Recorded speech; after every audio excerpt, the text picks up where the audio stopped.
Now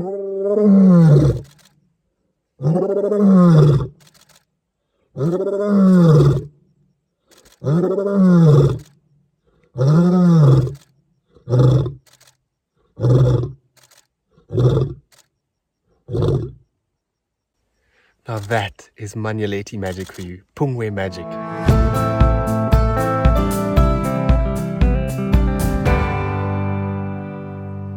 I first came to Pungwe in 1998 when I was only 16 years old, and it was the first time to ever go to a safari lodge. So it really made a big impression on me. And I was lucky because I was invited back to come and work here as an apprentice every school holiday, where my job was basically to light the fires and shine the spotlight. Well, this time I'm here with my wife Tabby and our friends Owen and Katie. Unfortunately, we only have 2 days here, which is not really enough time to do justice to the game viewing in the area. We might see the Big Five twice, or we might see nothing at all, but it's going to be enough time to do justice to Pungwe and the essence of this little bush camp, and to show you why I love it so much.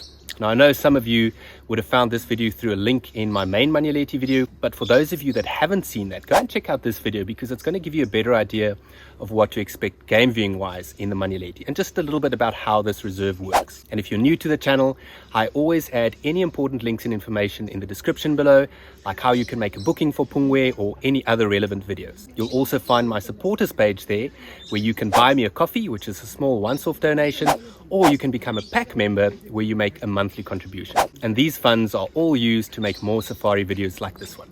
And make sure you watch right to the end of this video, because this one's got some great bloopers. Let's go and explore camp. Pungwe lies in the far south of Manyeleti and is completely unfenced. It's tucked away next to a small drainage line and accommodates 8 guests in 4 identical safari tents that are covered with thatch. Each has an extremely comfy bed with a mosquito net and an ensuite bathroom with shower and bath, and a donkey boiler outside ensures that you have hot water twice a day. Solar energy is just enough to power a fan in summer, and at night, paraffin lamps are used to light up the tent. And don't worry, you can recharge your phone and camera batteries at the bar. Shortly after we had arrived, we grabbed something cold to drink and something sweet to eat at high tea, before making our way across Pungwe's famous little bridge to jump on the game viewer for our first game drive.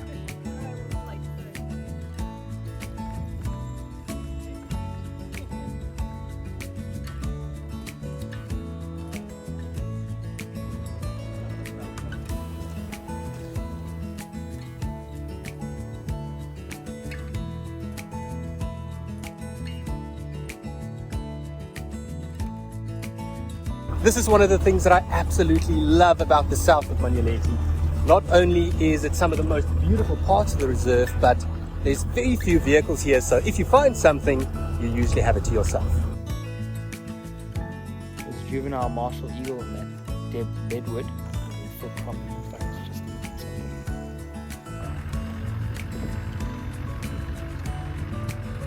After a quiet start, we stopped next to a waterhole for sundowners. And then we had a surprise interruption.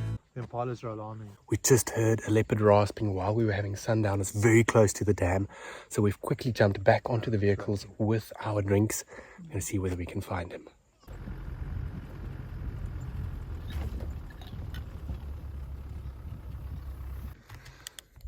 He's probably drinking. So we've basically just stopped here right on the Sabi Sands boundary, and we've stopped here on the cut line to listen, to hear whether we can hear him calling again.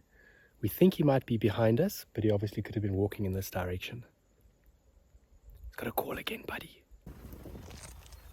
Although we didn't hear it calling again, we smelt the characteristic buttered popcorn smell where it had scent marked, so we knew we were hot on its heels.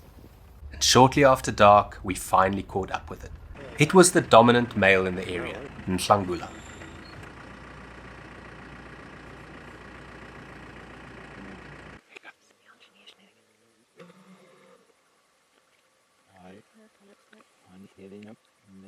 Looks so different in your camera. Yeah, it looks beautiful, eh? Yeah. He spends most of his time here in Manyeleti now. Yeah. Guys, this is Nhlangula. This is the #1 leopard. If you go and look at this video when it was Owen's birthday, we found him as well. What a sighting, one of our favorite leopards. We found him. After all that excitement, we were treated to a traditional South African braai back at camp. I can't think of a better way to end the day than with good food, a sizzling fire, and the thought of another magical day in the African bush the following morning.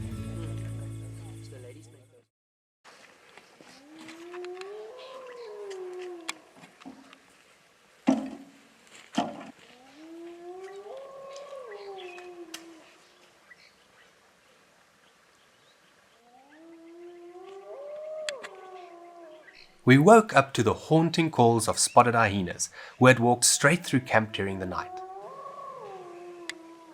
It's just a spotty.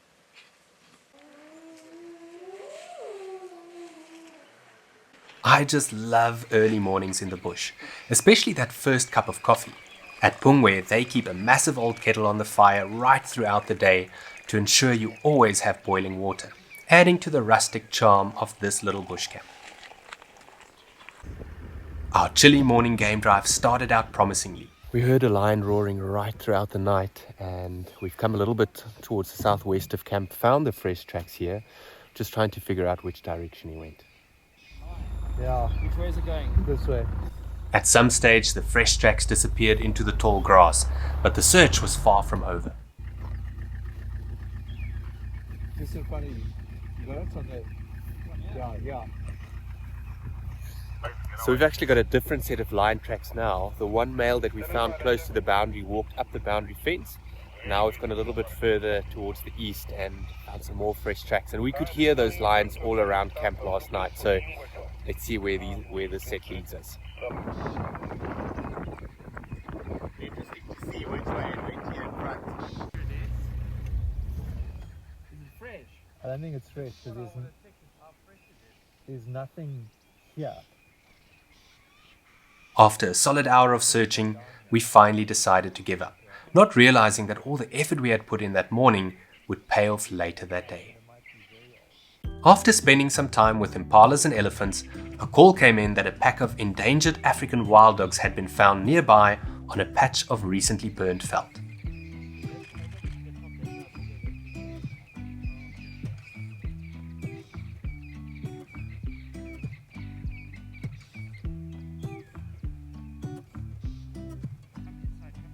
Unfortunately, they had already settled down for the morning, but in a way that was a good thing, because active wild dogs are near impossible to keep up with. We stopped beside a little pan in the bush to celebrate the sighting with some amakofi, which is a normal coffee, but with a dash of amarula cream liqueur in it, the perfect way to warm up on a chilly winter's morning. And back at camp, we feasted on a brunch that would fill a pride of hungry lions. Speaking of which, later that afternoon, after a long nap and another delicious high tea, we left camp determined to find the lions that had eluded us earlier that day. And then, all of a sudden... So we decided this afternoon to come to the north, and we're here close to a dam, and suddenly Owen heard lions roaring, so we switched off now. There's somewhere here to our left. We're just waiting for them to start roaring again. Maybe we get rewarded for all the hard work of the tracking this morning. We found the lion. He's roaring right here in front of us.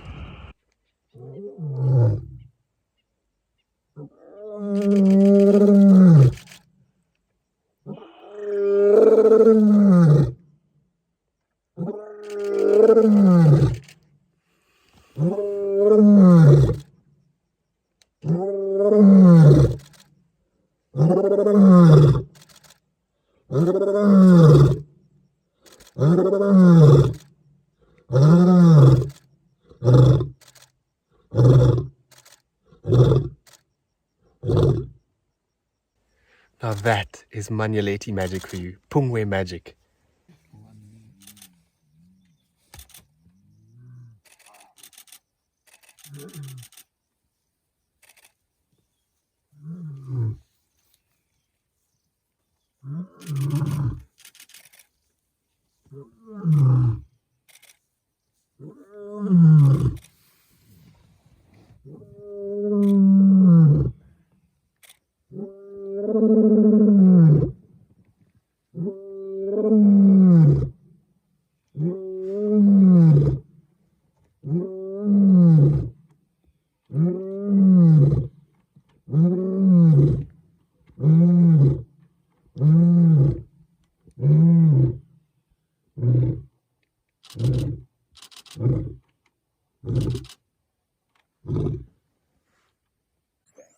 As is often the case at Pungwe, we had the luxury of spending the majority of the afternoon with the lion without having to make space for another vehicle.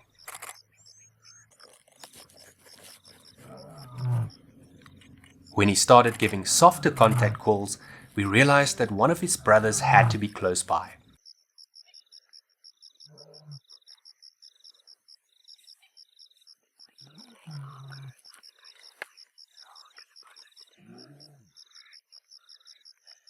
And before long, another male appeared from the thickets to our right.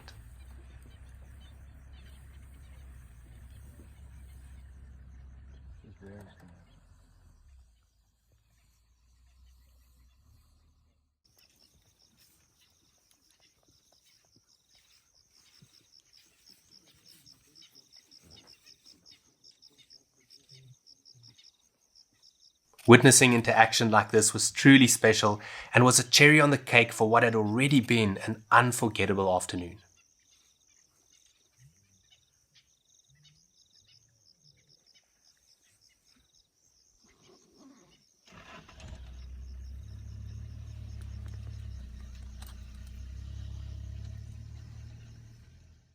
After another scrumptious meal cooked on the open flames, we sat up around the campfire reminiscing about Pungwe's early days and agreeing how grateful we were that so little had changed over the years.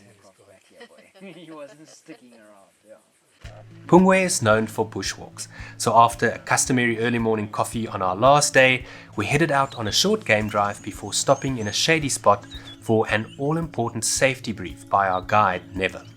If you see something that you're not sure, just stop me. I'll stop for you. Then you check. From there we headed out in single file to experience the bush in a much more intimate way than from the back of a vehicle, and to learn interesting facts about everything from plants and their medicinal values to animal tracks, dung and behavior.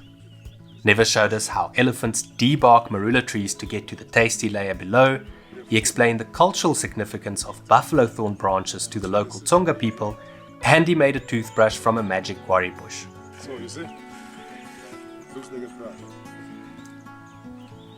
Most impressively, he showed us how to make an extremely strong rope from scratch using the bark of a silver cluster leaf tree. Apparently locals from the neighboring community still make these to tie up stacks of grass collected in the bush for thatching. We also learned that burning elephant dung keeps away mosquitoes, and that drinking the juices from boiled elephant dung can ease the process of giving birth.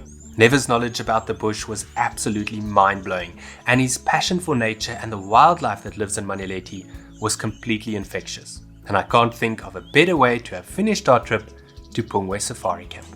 If you enjoyed this video, please give it a thumbs up, subscribe to the channel, and please feel free to ask any questions you might have about Pungwe or the Manyeleti in the comments. And remember to check out the description below for any important links and information. We just heard a leopard roaring. We here at a dam where we had our sundowners heard the leopard calling.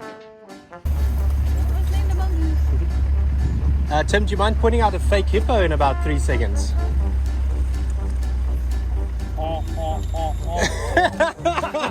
We just heard a leopard.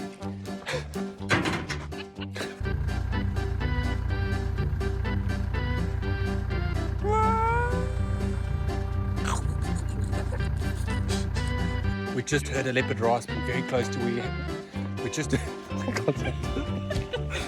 Oh, you can do it. Okay, anyway, go.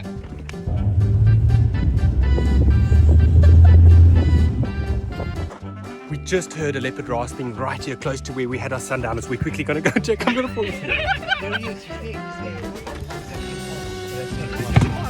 The things that I absolutely love about driving here in the south of the Manyeleti. Not only is it some of the most beautiful part of the reserve, just heard a leopard rasping right here where we had sundowners. Yeah, we're facing south front. We just heard it. I can't do it.